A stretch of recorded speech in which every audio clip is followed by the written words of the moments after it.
درس 14/3 استكشاف التناظر.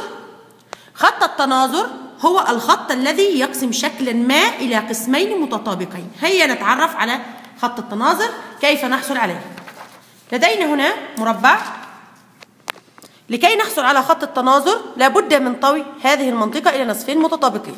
نلاحظ أن هنا عند هذا الخط قد تم طوي المنطقة إلى نصفين متماثلين، إذا يمكن رسم هنا خط تناظر.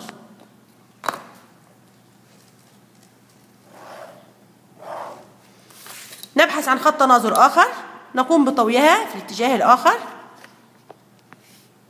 نلاحظ أن عند هذا الخط قد تم طوي المنطقة إلى نصفين متماثلين، إذا لدينا خط تناظر آخر.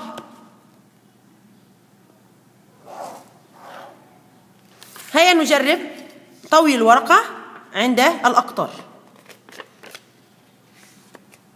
نلاحظ أن المنطقة المربعة قد طويت إلى شكلين متطابقين تماما، إذا لدينا أيضا هنا خط تناظر.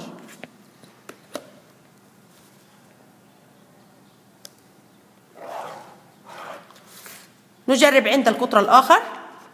نلاحظ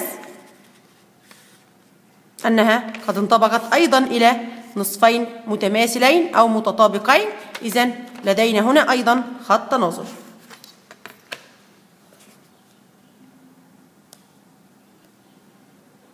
إذا نقول أن المربع له 4 خطوط تناظر، خط 2 3 4. نجرب المنطقة المستطيلة، كيف نحصل على خطوط تناظر المنطقة المستطيلة أو المستطيل. نقوم أيضا بطوي الورقة. نلاحظ أن المستطيل قد قسم إلى شكلين متطابقين، إذا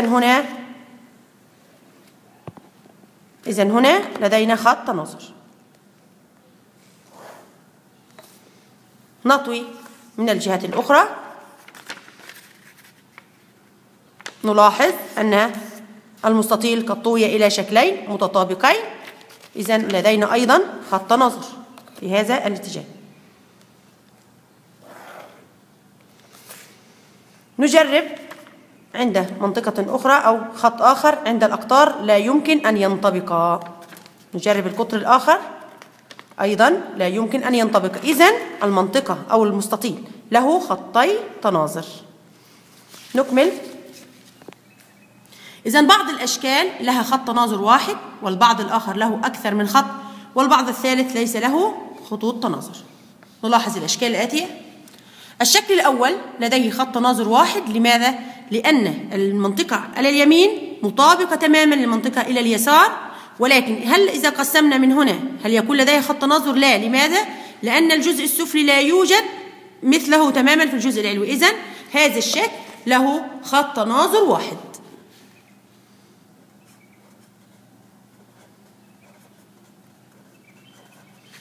نلاحظ المنطقة الثانية.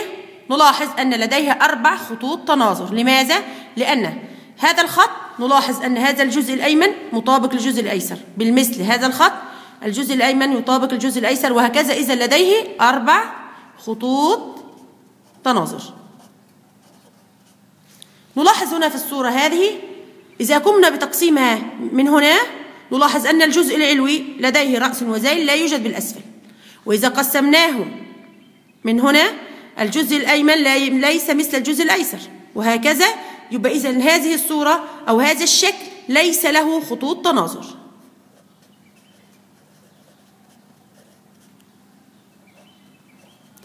لذلك نقول أن بعض الأشكال الهندسية لها خط، والبعض الآخر له أكثر من خط، والبعض الثالث ليس له خطوط تناظر. سؤال: ارسم كل خطوط التناظر في كل مما يأتي.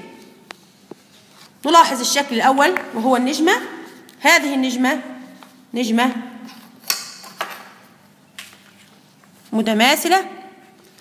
لرسم الخط نلاحظ أنه إذا رسمنا الخط من هنا عند كل رأسين متقابلين فإنه يقسم إلى شكلين متطابقين. نلاحظ أن الجزء الأيمن هو نفسه الجزء الأيسر. الخط الثاني نلاحظ أن هذا الخط قسمها إلى جزئين متطابقين، بالمثل هذا الخط نلاحظ أيضا أنه قسمها إلى جزئين متطابقين، وهذا أيضا خط، نلاحظ أنه أيضا يقسمها إلى جزئين متطابقين، ومن هنا أيضا خط. إذن النجمة لها كم خط تناظر؟ لها 5 خطوط تناظر، يبقى لديها 5 خطوط تناظر. لنرسم خط التناظر لهذا الشكل، إذا وضعنا خط التناظر من هنا نلاحظ أنه يقسمها إلى شكلين غير متطابقين، وإذا وضعناه من هنا نفس الوضع، ولكن إذا وضع هنا خط التناظر فإنه يقسمها إلى شكلين متطابقين. يبقى إذن لها كم خط تناظر؟ لها خط تناظر واحد، يبقى لديه 1 خط تناظر. هذه المنطقة يمكن تقسيمها كالآتي، نلاحظ أن الجزء الأيمن يساوي الجزء الأيسر، يبقى إذن لدينا هنا خط تناظر. وإذا قسمنا من هنا نجد أن الجزء العلوي هو نفسه الجزء السفلي، يبقى إذن هنا أيضا خط تناظر. يبقى إذن هذه المنطقة لديها خطي تناظر.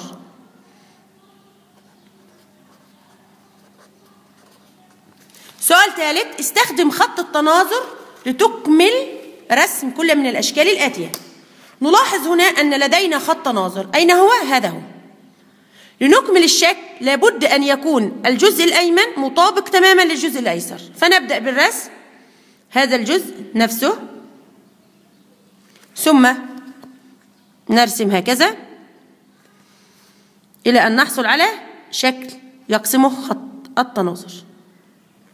تقريبا رسمنا شكل مطابق للجزء الأيمن، إذن هذا هو خط التناظر. الشكل الآخر، هذا شكل هندسي منتظم لابد أن نوجد قياساته لكي نوجد نفس الصورة. فنلاحظ أن هذه القطعة طولها 2 سنتي، يبقى إذن من عند خط التناظر سوف نرسم 2 سنتي، 0 1 2. إذن هذه صورة الجزء الأول. الجزء الثاني، هذه القطعة طولها 1 سنتي، إذن نقوم من عند خط التناظر برسم على امتدادها 1 سنتي، ثم نقوم بتوصيل طرفي القطعتين.